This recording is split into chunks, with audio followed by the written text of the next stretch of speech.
నమస్కారం Whitefield news కి స్వాగతం. ముందుగా ముఖ్యాంశాలు. చిత్తూరులో డివిజనల్ డెవలప్మెంట్ ఆఫీస్ కార్యాలయాన్ని ప్రారంభించిన ఉప ముఖ్యమంత్రి పవన్ కళ్యాణ్. ఒకేసారి రాష్ట్ర వ్యాప్తంగా ఏర్పాటు చేసిన 77 డీడీఓ కార్యాలయాలను వర్చువల్ గా ప్రారంభించిన పవన్ కళ్యాణ్. తిరుపతి స్మార్ట్ సిటీ ప్రాజెక్టులో పెండింగ్ లో ఉన్న వాటిని త్వరగా పూర్తి చేయాలి. అధికారులను ఆదేశించిన smart city chairman collector Venkateshwar. కూటమి నాయకుల ఐక్యతే రాష్ట్ర అభివృద్ధికి మూలం. 15 ఏళ్లు ఇదే స్ఫూర్తి కొనసాగితే అభివృద్ధి సుస్థిరమవుతుంది. వైసీపీ పాలనలో దిగజారిన వ్యవస్థలను తిరిగి నిలబెడుతున్నాం. చిత్తూరులో కూటమి పార్టీల నాయకులతో ప్రత్యేకంగా సమావేశమైన ఉప ముఖ్యమంత్రి జనసేన పార్టీ అధ్యక్షులు పవన్ కళ్యాణ్. వార్తల్లోని వివరాలు. తిరుపతి స్మార్ట్ సిటీ ప్రాజెక్టులో పెండింగ్ లో ఉన్న వాటిని త్వరగా పూర్తి చేయాలని స్మార్ట్ సిటీ చైర్మన్ తిరుపతి జిల్లా కలెక్టర్ డాక్టర్ వెంకటేశ్వర్ అధికారులను ఆదేశించారు. గురువారం Tirupati smart city corporation limited 41 board సమావేశం స్మార్ట్ సిటీ చైర్మన్ జిల్లా కలెక్టర్ వెంకటేశ్వర్ అధ్యక్షతన జరిగింది. స్మార్ట్ సిటీ చైర్మన్ జిల్లా collector Venkateswarlu, SP Subbarayudu, independent డైరెక్టర్లు doctor Rama, doctor Ramachandra Reddy, engineer in చీఫ్లు ఆన్లైన్ ద్వారా పాల్గొనగా తుడా కార్యాలయం నుండి smart city managing director commissioner Maurya పాల్గొని పలు అంశాలపై చర్చించి ఆమోదం తెలిపారు. నగరంలో సీసీ కెమెరాల ఏర్పాటు ప్రదేశాలు, పెండింగ్ ప్రాజెక్టుల గురించి smart city managing director commissioner వివరించారు. స్మార్ట్ సిటీకి నిధులు మంజూరు చేసేలా ప్రభుత్వానికి లేఖ రాయాలని కలెక్టర్ స్మార్ట్ సిటీ అధికారులను ఆదేశించారు. ఇంటిగ్రేటెడ్ కమాండ్ కంట్రోల్ సెంటర్ ప్రాజెక్టులో నగరంలో సీసీ కెమెరాల ఏర్పాటు చేసే ప్రదేశాలను తనిఖీ చేయాలని నిర్ణయించారు. స్మార్ట్ సిటీలో పెండింగ్ లో ఉన్న ప్రాజెక్టులను త్వరగా పూర్తి చేసేలా నిర్ణయం తీసుకున్నారు. ఈ సమావేశంలో smart city general manager Chandramouli, superintendent engineer Shyam Sundar, ఈ రవి, డిఏలు మధు, ప్రసాద్ తదితరులు పాల్గొన్నారు. ఆంధ్రప్రదేశ్లో పంచాయతీరాజ్ వ్యవస్థను ప్రజలకు మరింత చేరువయ్యేలా మార్చేందుకు ప్రభుత్వం చేపట్టిన సంస్కరణలకు గురువారం ముఖ్య మైలురాయి ఏర్పడింది. చిత్తూరులో డివిజనల్ డెవలప్మెంట్ ఆఫీస్ కార్యాలయాన్ని ప్రారంభించిన ఉప ముఖ్యమంత్రి పవన్ కళ్యాణ్ ఒకేసారి రాష్ట్ర వ్యాప్తంగా ఏర్పాటు చేసిన 77 డీడీఓ కార్యాలయాలను వర్చువల్ గా ప్రారంభించారు. ఈ కొత్త విధానం గ్రామీణ ప్రజలకు సేవలందించే విధానాన్ని సులభతరం చేసి ప్రభుత్వ కార్యక్రమాల అమలును వేగవంతం చేయనుందని తెలిపారు. గాంధీజీ ఆశయాలను స్ఫూర్తిగా తీసుకుని గ్రామాలను అభివృద్ధి పట్టుకొమ్మలుగా తీర్చిదిద్దాలన్న సంకల్పంతో ఈ సంస్కరణలు రూపొందించామని పవన్ కళ్యాణ్ తెలిపారు. డీడీఓ కార్యాలయాలు మినీ కలెక్టరేట్లా పనిచేస్తాయని, క్షేత్రస్థాయిలో సంక్షేమ పథకాలు, అభివృద్ధి కార్యక్రమాల పర్యవేక్షణ సులభతరం అవుతుందని ఆయన అన్నారు. ఇప్పటి వరకు జిల్లా పంచాయతీ అధికారి పరిధిలో మాత్రమే ఉన్న సేవలు ఇప్పుడు డివిజన్ స్థాయి వరకు విస్తరించడంతో ప్రజలకు మరింత చేరువ అవుతాయని తెలిపారు. ప్రతి పంచాయతీ స్వయం పాలన బలోపేతం అయ్యేలా నిర్ణయాలు తీసుకున్నామని, 7,244 క్లస్టర్లను రద్దు చేసి 13,350 పంచాయతీలను పూర్తి స్థాయిలో స్వయం పాలన సంస్థలుగా మార్చినట్లు వెల్లడించారు. పెద్ద గ్రామాల్లో గెజిటెడ్ డెవలప్మెంట్ ఆఫీసర్ల నియామకం ద్వారా బాధ్యత మరింత పెరుగుతుందని తెలిపారు. పంచాయతీరాజ్ శాఖ చేపట్టిన తర్వాత it's instrumental back bone of the entire state administration. 70% మనది గ్రామాలతో ఉన్న రాష్ట్రం మనది. అందుకని దీనికి మేము ఎంత బెస్ట్ చేయగలం, ఎంత బాగా చేయగలం దాని మీదే మనసు ఉండింది.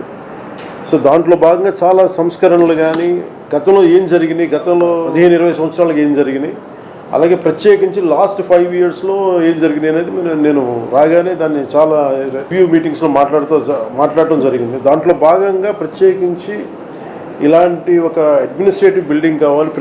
దాదాపు 10 నుంచి 12 సేవలు విభిన్నమైన ఆఫీసుల్లో ఉంటాయి. దీనికి ఏదైనా చేయాలి, దీనికి అన్నింటినీ కలిపి ఒక అంబ్రెల్లా కింద పట్టుకు రావాలనేది ఫస్ట్ మంత్లో వచ్చింది నా దృష్టికి.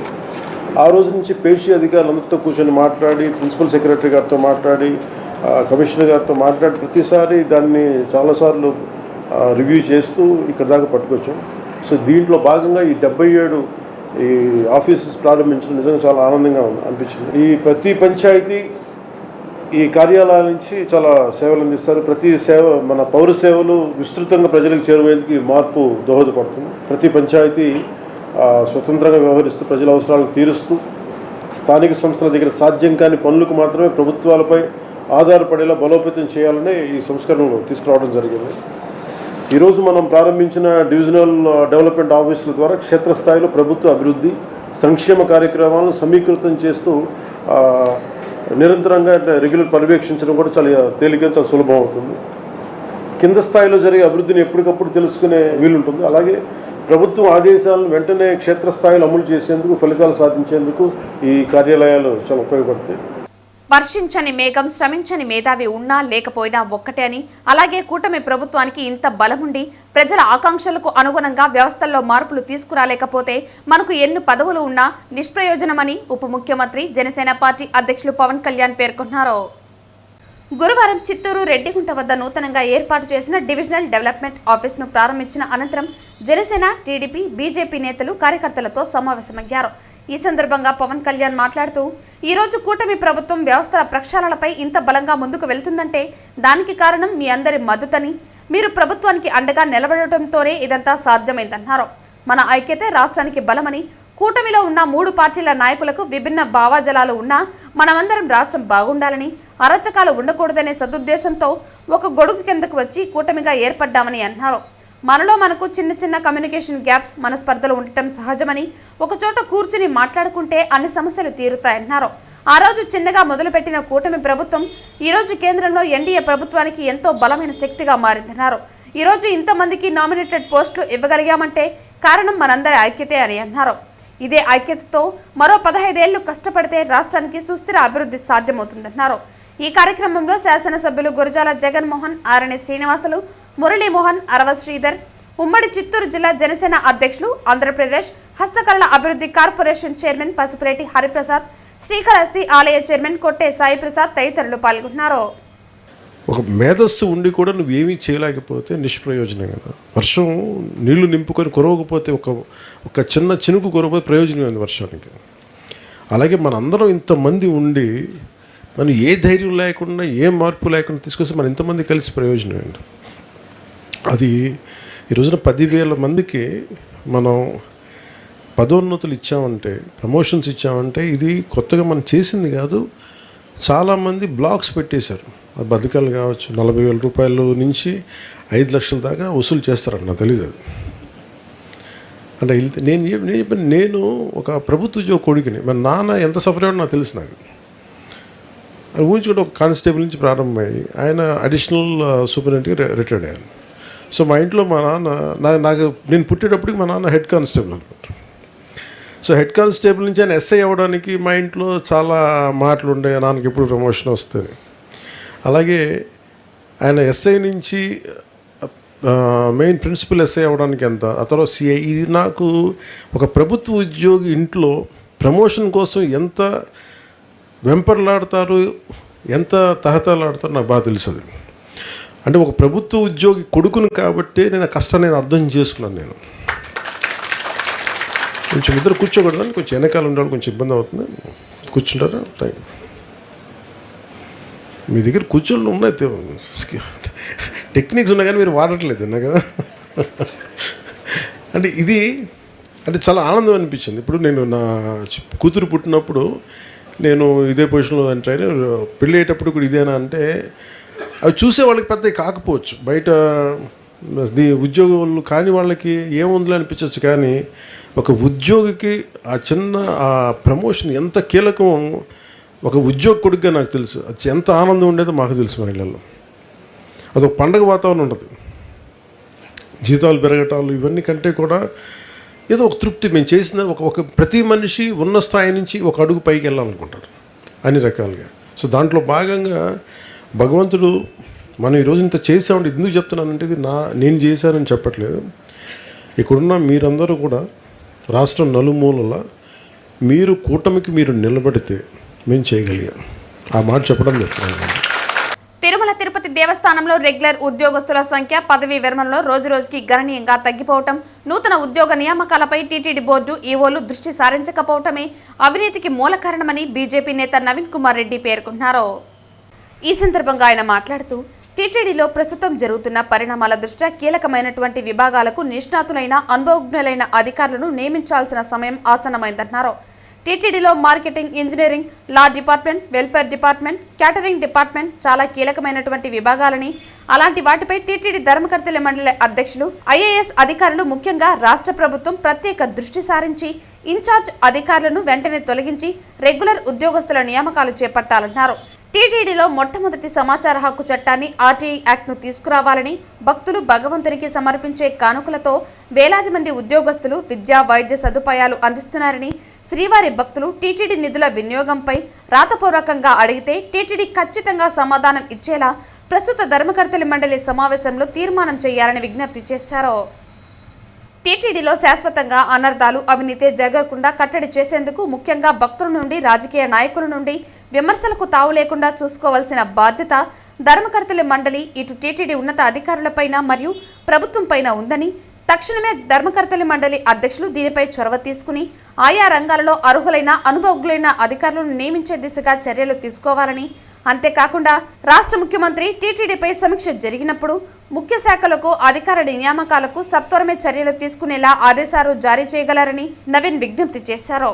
అధికార దర్పంతో, అహంకారంతో న్యాయస్థానాలలో తప్పించుకోవచ్చునేమో గాని శ్రీ వెంకటేశ్వర స్వామి కోర్టులో ఎవరూ తప్పించుకోలేరని, శిక్ష తప్పదని నవీన్ హెచ్చరించారు. తిరుమల తిరుపతి దేవస్థానంలో గతంలో ఎన్నడూ లేని విధంగా గతంలో పనిచేసినటువంటి టీటీడీ ధర్మకర్తల మండలి ప్రముఖులు, అదేవిధంగా టీటీడీలో పనిచేసినటువంటి ఉద్యోగస్తులు తిరుమల శ్రీవారిని అడ్డం పెట్టుకొని అక్రమంగా సంపాదించినటువంటి ఆస్తుల చిట్టా అంతా కూడా ఈరోజు పాపాల భైరవిలాగా వెంకటేశ్వర స్వామి అనుగ్రహంతో, ఆగ్రహంతో ఈరోజు ఒక్కొక్కటిగా బయటకు వస్తున్నాయండి. కోట్లాది మంది ప్రజలంతా కూడా తిరుమల వైపు చూస్తున్నారు. తిరుమల తిరుపతి దేవస్థానంలో భక్తులు భక్తితో స్వామివారికి సమర్పించే కానుకలని ఎందుకు ఖర్చు పెడుతున్నారు, ఎక్కడ ఖర్చు పెడుతున్నారు, ఎలా ఖర్చు పెడుతున్నారు అని తెలియాలంటే ఖచ్చితంగా తిరుమల తిరుపతి దేవస్థానంలో సమాచార హక్కు చట్టాన్ని తీసుకురావాలని చెప్పని నేను ఒక స్థానికుడిగా, శ్రీవారి భక్తుడిగా గతంలో అనేక పర్యాయాలు విజ్ఞప్తి చేశాను. ఇప్పుడు ఉన్నటువంటి ప్రభుత్వానికి కూడా ఒక భక్తుడిగా విజ్ఞప్తి చేస్తున్నా. టీటీడీలో దయచేసి సమాచార హక్కు చట్టాన్ని తీసుకురండి. ప్రతి భక్తుడు కూడా ఎక్కడ అనుమానం వచ్చినా టీటీడీ ఉన్నతాధికారులని, ధర్మకర్తల మండలిని ప్రశ్నించే హక్కు ప్రతి భక్తుడికి ఉంటుంది. ఎందుకంటే కేంద్ర రాష్ట్ర ప్రభుత్వాలు తిరుమల తిరుపతి దేవస్థానానికి ఎటువంటి బడ్జెట్ కేటాయించదు. కేవలం తిరుమల శ్రీవారికి భక్తులు సమర్పించే కానుకలతోనే ఈరోజు వేలాది మంది ఉద్యోగస్తులు ఉన్నారు. వేలాది మందికి వైద్య సదుపాయాలు, విద్యావకాశాలు, ఉపాధి అవకాశాలు కలుగుతున్నాయి అంటే అది వెంకటేశ్వర స్వామికి భక్తులు సమర్పించే కానుకలతోనే. ఈ విషయాన్ని దృష్టిలో పెట్టుకోవాలి. ముఖ్యంగా టీటీడీలో అధికారుల లోటు అనేది స్పష్టంగా కనబడుతుందండి. టీటీడీలో పదవీ విరమణ చేసేసి వెళ్ళిపోతున్నారు. తిరిగి ఉద్యోగ నియామకాల కోసం నోటిఫికేషన్ ఇచ్చిన దాఖలాలు లేవు చాలా సంవత్సరాలుగా. దీని కారణంగా ఒక్కొక్క అధికారి మీద అదనంగా భారం పడుతుంది, పని భారం పడుతుంది. దీని కారణంగా ఎక్కడో ఒక చోట వాళ్ళ పర్యవేక్షణ లోపం కారణంగా కింద స్థాయిలో ఉన్నటువంటి అధికారులు అవినీతి అక్రమాలకు పాల్పడి టీటీడీ ప్రతిష్టను దిగజారుస్తున్నారు. కాబట్టి దయచేసి ఈ డిప్యుటేషన్ మీద వచ్చే అధికారులను కానీ, అదేవిధంగా పదవీ విరమణ చేసినటువంటి అధికారుల్ని మళ్ళా తీసుకొచ్చి పెట్టడం కానీ పూర్తిగా నిషేధించాలి టీటీడీలో. స్వచ్ఛాంధ్ర స్ఫూర్తిని పల్లె ప్రజల్లోకి విస్తృతంగా తీసుకువెళ్లడానికి పంచాయతీరాజ్ శాఖ ఇటీవల ప్రయోగాత్మకంగా చేపట్టిన స్వచ్ఛ రథాలను ఉప ముఖ్యమంత్రి పవన్ కళ్యాణ్ పరిశీలించారు. స్వచ్ఛాంధ్ర స్ఫూర్తిని పల్లె ప్రజల్లోకి విస్తృతంగా తీసుకువెళ్లడానికి పంచాయతీరాజ్ శాఖ ఇటీవల ప్రయోగాత్మకంగా చేపట్టిన స్వచ్ఛ రథాలను పవన్ కళ్యాణ్ పరిశీలించారు. తిరుచనూరు, కరకంబాడి పంచాయతీల నుంచి తీసుకొచ్చిన స్వచ్ఛ రథాల దగ్గరకు వెళ్లి ప్రజలకు అందుతున్న సేవలను తెలుసుకున్నారు. పొడి చెత్త, పనికిరాని వస్తువులు తీసుకొస్తే ప్రజలకు అందిస్తున్న నిత్యావసరాలను పరిశీలించారు. అదే స్ఫూర్తిని కొనసాగించాలని అధికారులను అభినందించారు.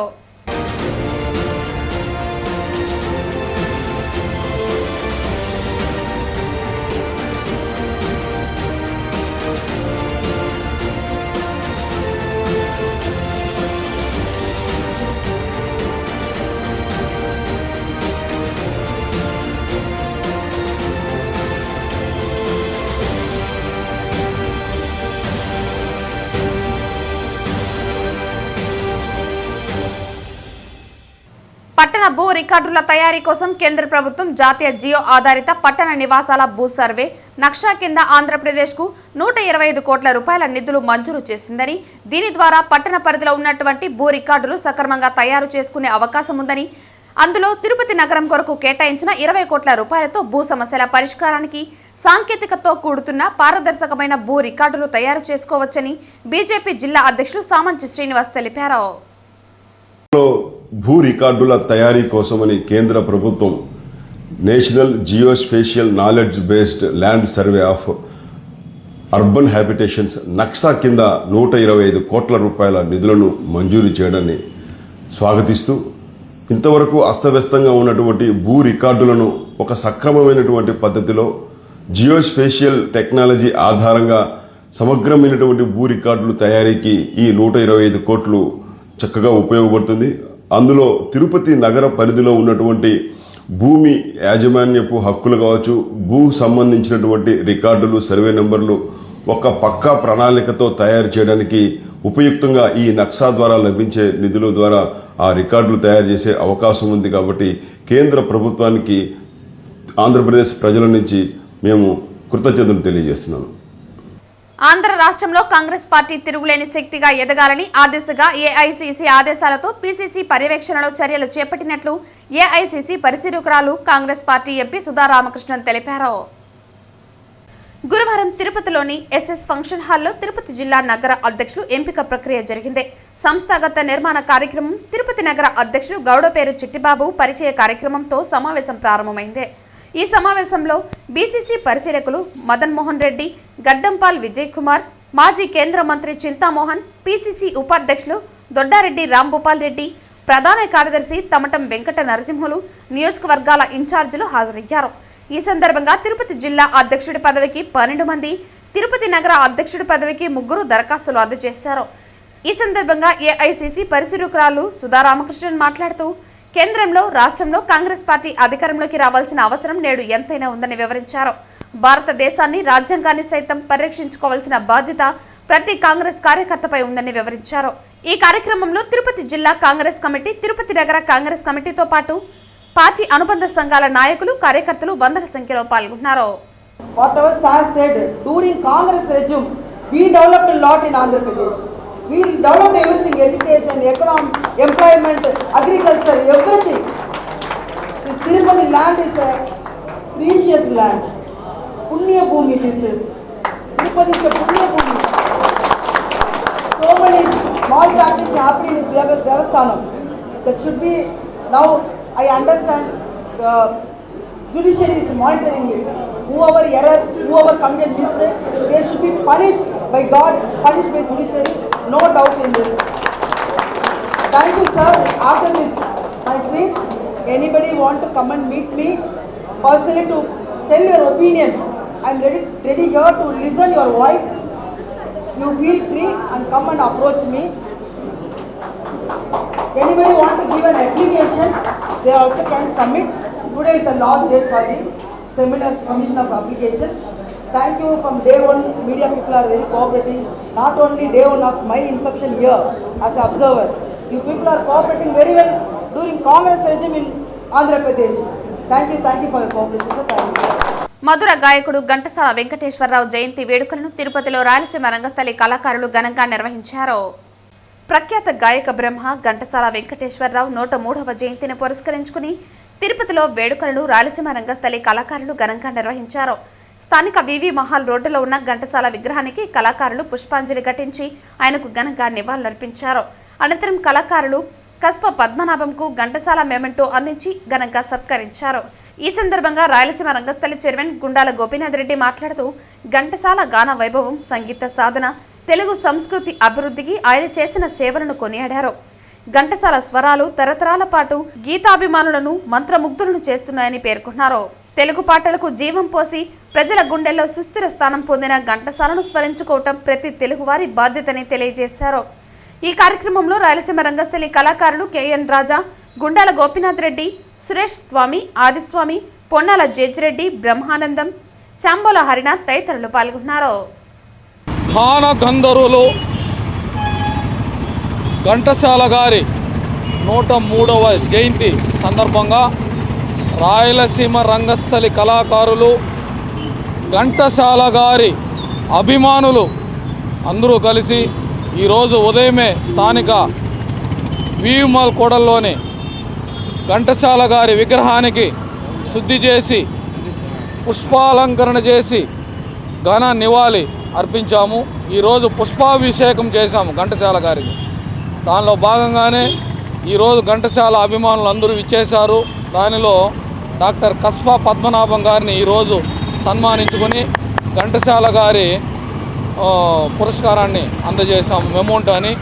ముఖ్యంగా తిరుపతిలో ప్రతి ఒక్కరూ ఘంటసాల గారి విగ్రహాన్ని ఉదయమే చూసే ప్రతి దినచర్య చేస్తున్నారు. అలాంటి మహానుభావుడు మన ఘంటసాల గారు. ఎన్నో పాటలు, మధురాతి మధురమైన పాటలు, అలాగే భక్తి పాటలు, ముఖ్యంగా మన తిరుమల తిరుపతి దేవస్థానం ఉదయం సుప్రభాతం నుంచి రాత్రి ఏకాంత సేవ వరకు భక్తి పాటలు పాడి మన అందరి హృదయాలను చూరగొన్న మహాగాయకుడు మన ఘంటసాల గారు.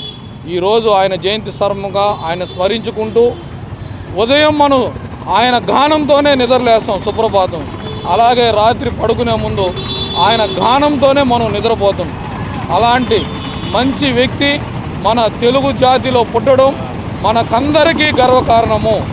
ఈరోజు ఆయన జయంతిని జరుపుకొని ఆయన మహానుభావుడి ఘన నివాళి అర్పిస్తున్నాం.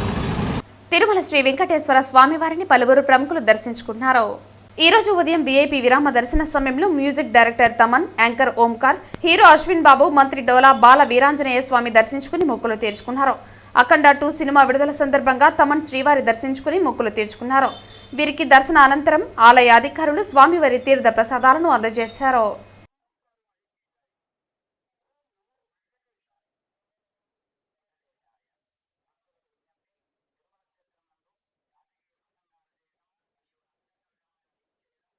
వార్తలు ముగించే ముందు ముఖ్యాంశాలు మరోసారి.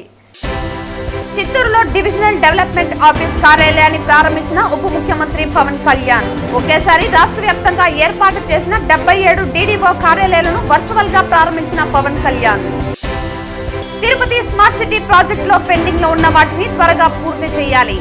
అధికారులను ఆదేశించిన smart city chairman collector Venkateshwar. కూటమి నాయకుల ఐక్యతే రాష్ట్రాభివృద్ధికి మూలం. 15 ఏళ్లు ఇదే స్ఫూర్తి కొనసాగితే అభివృద్ధి సుస్థిరమవుతుంది. వైసీపీ పాలనలో దిగజారిన వ్యవస్థలను తిరిగి నిలబెడుతున్నాం. చిత్తూరులో కూటమి పార్టీల నాయకులతో ప్రత్యేకంగా సమావేశమైన ఉప ముఖ్యమంత్రి, జనసేన పార్టీ అధ్యక్షులు పవన్ కళ్యాణ్. ఈ వార్తలు ఇంతటితో సమాప్తం. తిరిగి వార్తల్లో మళ్ళీ కలుద్దాం. అంతవరకు సెలవు. నమస్కారం.